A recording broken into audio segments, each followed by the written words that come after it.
আজ আপনাদের সাথে আমি হাঁটু ব্যথার কারণ এবং তার প্রতিকার সম্পর্কে কিছু কথা বলবো। আসসালামু আলাইকুম। আমি প্রফেসর ডাক্তার মোহাম্মদ আব্দুল কাদের, একজন অর্থোপেডিক সার্জন। হাঁটু ব্যথা বিভিন্ন কারণেই হয়ে থাকে। এক নম্বর হলো ইনজুরিজনিত কারণও হতে পারে, অস্টিও আর্থ্রাইটিস বয়সজনিত কারণও হতে পারে, রিউমাটয়েড আর্থ্রাইটিসের জন্য হতে পারে, গাউটি আর্থ্রাইটিসের জন্য হতে পারে, ইনফেক্টিভ আর্থ্রাইটিসের জন্য হতে পারে। বিভিন্ন কারণেই আর্থ্রাইটিস নি জয়েন্টে হতে পারে।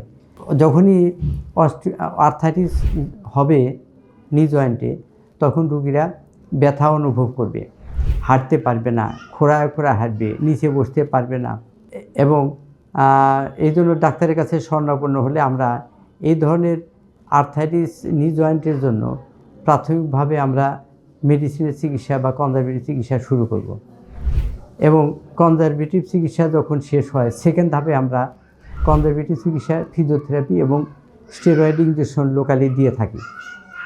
এবং সর্বশেষ যখন অ্যাডভান্স অস্টিও আর্থ্রাইটিস হয়ে যায়, তখন আমরা নি রিপ্লেসমেন্ট অপারেশন করে থাকি।